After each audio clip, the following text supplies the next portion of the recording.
3 lessons from Karbala. Karbala سے یہ 3 سبق سن لینا. Say no to every یزید. تاریخ میں کوئی بھی یزید آئے گا اس کو نو کہہ دینا ہے, یس نہیں کہنا, یہ ریڈ لائن ہے. نمبر 2, نو مکسنگ. کبھی مکسنگ نہ کرنا. شادی ہو رہی ہے, ایک چیز دین اسلام سے لے لی, دوسری چیز بھی دین اسلام سے لے لی, تیسری پتہ نہیں وہ رسم کس کے مطابق ہو رہی ہے. مکس کیوں کرتے ہو؟ There is no hard or there is no soft Islam. نرم یا سخت اسلام کوئی نہیں ہوتا. اسلام از اسلام, بس اسلام ایک اسلام ہے جو نبی پاک کے دامن رحمت سے برستی ہوئی پھولوں کی برسات ہے, جو وحی کا نور ہے, جو ہرا کا تحفہ ہے. ایک اسلام ہے بس, نو ورژنز. نبی مکرم صلی اللہ تعالی علیہ وسلم کے اہل بیت, teach your children the love of اہل بیت. This is the syllabus given to you by Holy Prophet sallallahu alaihi wasallam. What are the duties and responsibilities assigned to you? کون سی باتیں جو ڈائریکٹ نبی پاک صلی اللہ علیہ وسلم نے آپ کو ارشاد فرمائی ہیں؟ ان میں سے ایک یہ ہے کہ یہ جو نوجوان نسل بیٹھی ہے ان کو تو میڈیکل کی تعلیم دیتے ہو, انجینئرنگ, آئی سی ایس اور آئی ٹی, کامرس, بہت کچھ پڑھاتے ہو. وہ ایک طرف ہے سارا نصاب, اس پہ کلام نہیں ہے, جدت آ چکی ہے اور ماڈرن ٹیکنالوجی کی طرف بڑھنا یہ بہت ضروری ہے. لیکن ایک سلیبس ایسا ہے جو آج ہماری یونیورسٹیوں میں, کالجز کے اندر, اسکولوں میں مکمل طریقے سے نہیں پڑھایا جا رہا, جبکہ وہ اتنا اہم ہے کہ معلم انسانیت اور امام الانبیاء نے فرمایا اپنے بچوں کو 3 چیزیں سکھاؤ. یا رسول اللہ ارشاد فرمائیے, پہلے اپنے بچوں کو اپنے نبی کی محبت سکھاؤ, اپنے بچوں کو میرے اہل بیت کی محبت سکھاؤ, اور اپنے بچوں کو قرآن پڑھاؤ. جائیے آج سے یہ ٹاسک لے کر جائیے, دن ضائع نہ کر دینا. یہ بچے پالنا کوئی ہنر تو نہیں ہے یار, یہ پرندے اور یہ جانور تو صدیوں سے بچے پال رہے ہیں. بچوں کی تربیت کرنا یہ اصل چیز ہے. اور محرم الحرام کے مہینے میں ہمیں جیت کی ڈیفینیشن پتہ چلتی ہے. And the definition of success is, what is the definition of success? میدان کربلا میں 2 فلسفے تھے, ایک تھی یزیدیت, ایک تھی حسینیت. امام حسین رضی اللہ تعالیٰ عنہ was leading one falsafa and that was حسینیت. یزیدیت کیا ہے؟ might is right. جس کے پاس طاقت ہے وہ ٹھیک ہے, جو مرضی کرتا رہے. اب وہ طاقت جو ہے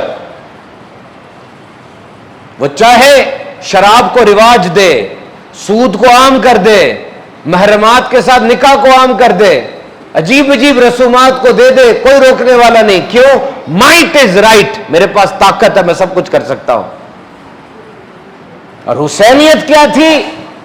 مائٹ از رائٹ نہیں, رائٹ از مائٹ. طاقت حق نہیں ہے, حق سب سے بڑی طاقت ہے. اگر باطل ساری قوتیں لے کر بھی تمہارے پاس آ جاتا ہے, تم حق پر ہو, تم نے دبنا نہیں ہے, رکنا نہیں ہے. امام حسین رضی اللہ تعالیٰ عنہ نے جو قربانی دی, no culture, no society, not even a single example in human history can match this.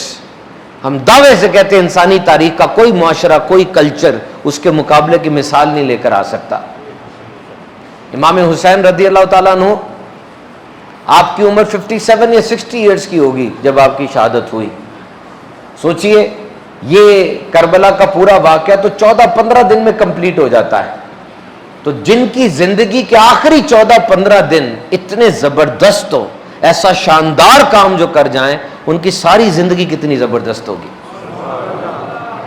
امام حسین رضی اللہ تعالیٰ عنہ, آپ میں شان صدیقیت بھی تھی, شان فاروقی بھی تھی, آپ میں عثمانی رنگ بھی تھا, اور مولا کائنات حضرت علی کرم اللہ تعالی وجہ الکریم کے تو آپ شہزادے ہیں.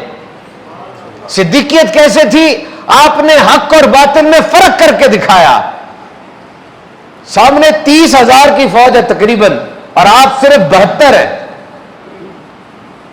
اور کوئی لڑنے کے ارادے سے آئے 72 کے 72 تو فیملی ممبرز ہیں. آپ نے اس جگہ پر رہ کر حق اور باطل میں فرق کو واضح کیا. اور شان فاروقی کیا ہے؟ عمر فاروق اعظم رضی اللہ تعالیٰ کی شجاعت اور بہادری بہت زیادہ مشہور ہے. آپ نے جب ہجرت کی مدینے کی طرف, آپ ہجرت کس انداز سے کر رہے ہیں؟ کوئی صبح جا رہا ہے، کوئی شام کو جا رہا ہے، کوئی کس انداز سے جا رہا ہے۔ عمر فاروق اعظم ہتھیار سجاتے ہیں، ہتھیار سجا کر سامنے آتے ہیں خانہ کعبہ میں، اعلان کرتے ہیں کہ عمر مدینے جا رہا ہے، جس نے اپنی بیوی کو بیوہ کرنا ہو، بچوں کو یتیم کرنا ہو، مجھے روک کے دکھائے۔ اور آئیے اب امام حسین رضی اللہ تعالیٰ عنہ کو دیکھیے، آپ ہتھیار سجا کر اس لشکر کے سامنے آئے جو یزیدیوں کا لشکر ہے، اور ان کو بتایا کس سے جنگ کر رہے ہو؟ ان سے جنگ کر رہے ہو جن کے بارے میں ارشاد علی شان ہے حسن و حسین جنتی نوجوانوں کے سردار ہیں، ان سے جنگ کر رہے ہو جن کے بارے میں ارشاد علی شان ہے میں تم میں دو بھاری چیزیں چھوڑے ہوئے جا رہا ہوں، ایک قرآن اور ایک اپنے اہل بیت۔ ارشاد ہوا قرآن مجید میں، اے ایمان والو ضرور ضرور تمہارا امتحان لیں گے، ضرور ضرور تمہیں آزمائیں گے۔ کس سے؟ خوف اور ڈر سے، مالوں کی کمی سے، پھلوں کی کمی سے، جانوں کی کمی سے۔ اب میدان کربلا میں دیکھیے، کائنات کے کسی اور میدان کی مثال لے لیجئے اور پھر فیصلہ کیجئے، مال اور جان کی کمی بھی وہاں پر تھی، خوف اور ڈر بھی وہاں پر تھا، پانی کی کمی بھی وہاں پر تھی، اپنے سکے بچوں کی شہادت سامنے ہو رہی تھی، ہر جگہ پر کوئی ایک کمی ہوتی ہے، لیکن وہاں پر یہ ساری قربانیاں یکجا تھیں۔ اور پھر امام حسین کی شہادت کا ہونا، اس انداز سے معاذ اللہ لاشوں کے اوپر گھوڑے دوڑانا، تیروں کی نیزوں کی برسات ہونا، زخموں سے چور چور ہو کے زمین پہ تشریف لانا، پھر سر اقدس کا تن سے جدا ہو جانا۔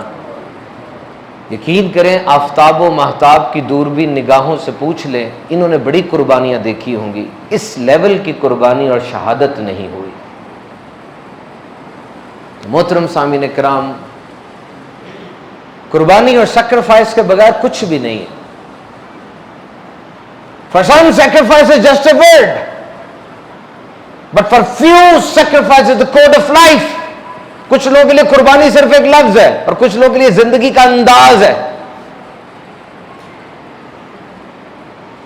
ایک لکڑی ہوتی ہے، اس لکڑی کے اوپر رندہ چلاتے ہیں، بسولہ اور پھر پیچ، ہتھوڑی، کلاڑی، کیا کچھ کرتے ہیں، وہ لکڑی اب اس صورت میں آ جاتی ہے کہ محترم امام صاحب کھڑے ہو کے اس کو پکڑ کے جمعے کا خطبہ ارشاد فرماتے ہیں۔ ایک دانہ ہوتا ہے، بیج ہوتا ہے، اس کو ویسے پھینک دے کوئی کھا جائے گا، تباہ ہو جائے گا، لیکن جب اس بیج کو بو دیتے ہیں، گرمی، بارش، کیا کچھ اس کے اوپر آتا ہے، وہ پھوٹتا ہے، اس سے فصل آتی ہے، لوگ کھانا کھاتے ہیں۔ یہ جو ہیرا ہوتا ہے، what is the concept of diamond, you know؟ ہیرا کیسے بنتا ہے؟ یہ کاربن ہوتا ہے جو زمین کے بہت نیچے چلا جاتا ہے، ایک عرصے تک زمین کے نیچے رہتا ہے، کالے رنگ کا کاربن، اور یہ پریشر اس کو ہیرے میں تبدیل کر دیتا ہے۔ یہ انگوٹھی پہ جو نگینہ لگاتے ہیں، اس کو بھی کتنا گھسیٹتے ہوں گے، کتنا اس کو پروسیس کرتے ہوں گے۔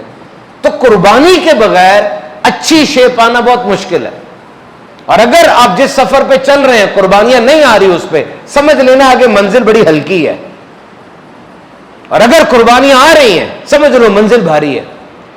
And when pain will knock at your door, greet it with smile. جب بھی آزمائش آئے نا آپ کے دروازے پہ، آگے بڑھ کے ہنس کے اس کو گلے لگانا۔ وہ پین، درد صرف ایک مقصد کے لیے آئی ہے، صرف آپ سے پوچھنے کے لیے آئی ہے، کیا بلا کہ جو مقصد تم نے بنایا تم اس میں سیریس بھی ہو کہ نہیں ہو، صرف چیک کرنے آئی ہے آپ کو۔ اگر سیریس ہو آزمائشیں آئیں گی، اور تھوڑا اپنے جسم کو نا پین میں رکھا کرے، زیادہ آسائشوں پہ نہ رکھا کرے، یاد رکھنا۔ کیوں بلا؟ اپنے جسم کو جو پین میں رکھتے ہیں نا، ٹھنڈے پانی سے نہا رہے ہوتے ہیں، خوب ایکسرسائز کر رہے ہوتے ہیں، اور تھوڑی درد دے رہے ہوتے ہیں، ذرا روزے رکھ رہے ہوتے ہیں، بھوک سہ رہے ہوتے ہیں، ان کا دماغ ان کے جسم کے قابو میں رہتا ہے، ورنہ ان کا دماغ باغی ہو جاتا ہے۔ If you want to tame up your brain, pain your body, اپنے جسم کو تھوڑی تکلیف میں رکھو تاکہ دماغ قابو میں رہے۔ یہ جو ہم سے لوگ کہہ رہے تھے نمازیں پڑھنے کو، جی بڑی کوشش کرتے ہیں، دل نہیں کرتا، لیکن بڑا دل چاہتا ہے نیک بن جائیں، لیکن آ نہیں رہے اس رستے پہ، ہے نا بہت سے لوگ۔ یہ وہ لوگ ہیں جن کا دماغ باغی ہو چکا ہے، ان کے جسم کے قابو میں نہیں ہے۔ قابو میں لاؤ اس کو۔ انچارج کون ہے؟ کون انچارج ہے؟ آپ انچارج ہیں کہ آپ کا دماغ انچارج ہے؟ آپ کا دماغ الگ سے فیصلے کرتا چلا جا رہا ہے۔ آپ چاہ رہے ہیں نمازی بننا، نمازی بن ہی نہیں پا رہے۔ Give them pain۔ نبی پاک صلی اللہ علیہ وسلم پوچھا گیا سب سے زیادہ آزمائشیں کس پہ آئیں؟ فرمایا انبیاء پر۔ پھر کس پر؟ جو انبیاء کے بعد کے درجے والے ہیں، پھر کس پر؟ جو ان کے بعد کے درجے والے ہیں۔ Smile and great at pain, جب بھی مشکل تکلیف آزمائش آئے آگے بڑھ کے گلے لگاؤ۔ یاد رکھنا جتنے بڑے آپ آدمی ہوتے ہیں اتنی بڑی آپ کی ذمہ داری ہوتی ہے۔ ایک بندہ ہے، اس کا فون آتا ہے، آپ اٹھاتے ہی نہیں ہے، وہ 100 کالیں بھی کر لے آپ کو پرواہ کوئی نہیں ہے، اور ایک بندے کی اگر مس کال آ گئی آپ شاید ساری رات سوئے نہ کہ میں نے اس کی کال مس کیوں کر دی، ہے نا؟ دونوں طرح کے بندے، آپ کے خیال میں دونوں کا ایک طرح سے ہو جائے گا؟ حضرت عیسیٰ علیہ السلام کے بارے میں وہ جھگڑا کرتے تھے، اللہ تعالیٰ نے آیت مباہلہ نازل فرمائی جو تم سے حضرت عیسیٰ علیہ السلام کے بارے میں جھگڑا کریں جبکہ تمہارے پاس علم آ چکا ہے، تو اے محبوب ان سے فرما دو ہم بلائیں اپنے بیٹوں کو اور تم اپنے بیٹوں کو، اور اپنی عورتوں کو اور تمہاری عورتوں کو، اور اپنی جانوں کو اور تمہاری جانوں کو، اور ہم گڑ گڑا کر دعا مانگے اور جھوٹوں پر اللہ کی لعنت۔ دیٹ واز اے کمپٹیشن، ایک مباہلہ تھا، دونوں دعا کرتے ہیں، جو جھوٹا ہوتا ہے اس پہ عذاب آ جاتا ہے۔ تو نصرانیوں کا گروہ آیا، اب نبی پاک کس شان سے آ رہے ہیں کہ آپ کی گود میں امام حسین ہے، ایک ہاتھ میں امام حسن ہے، ایک طرف مولا کائنات حضرت علی ہے اور پیچھے فاطمہ الزہرا سیدہ کائنات رضی اللہ تعالی عنہا، اور اس طرح سے آ رہے تھے۔ تو ان کے جو بڑے، جو بھی ان کا بڑا پریسٹ تھا، اس نے کہا اے جماعت نصارہ، میں ایسے چہرے دیکھ رہا ہوں کہ اگر یہ لوگ اللہ تعالیٰ سے پہاڑ ہٹانے کی دعا کر دیں اللہ پہاڑ بھی ہٹا دے گا، مباہلہ نہ کرو تباہ ہو جاؤ گے۔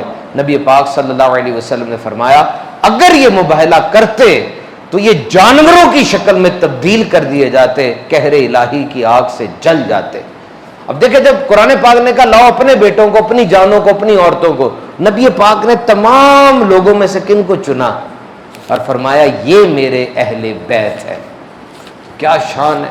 جائیے آج سے یہ نیت کیجئے کہ اپنی بیٹیوں کو بی بی فاطمہ الزہرا رضی اللہ تعالی عنہا کا حال سنائیں گے، ان کی سیرت کے بارے میں بتائیں گے، اور نبی پاک صلی اللہ علیہ وسلم کی شان کا بتائیں گے۔ امام حسن اور امام حسین رضی اللہ تعالیٰ عنہ کے فضائل بہت ہے حدیث پاک میں۔ نبی پاک صلی اللہ علیہ وسلم آپ سے بہت محبت فرمایا کرتے تھے۔ ایک صحابی نبی پاک صلی اللہ علیہ وسلم کی بارگاہ میں حاضر ہوتے ہیں۔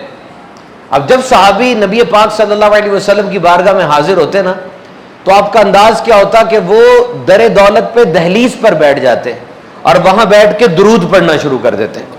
جب نبی پاک خود تشریف لاتے تو اپنی حاجت عرض کر دیا کرتے تھے، اور اگر کوئی ایمرجنسی ہوتی تو پھر نوک کرتے، دستک دیتے، ایسے دستک دیتے کہ انگلیوں کے پوروں سے دستک دے کے ناخن نہ لگتے۔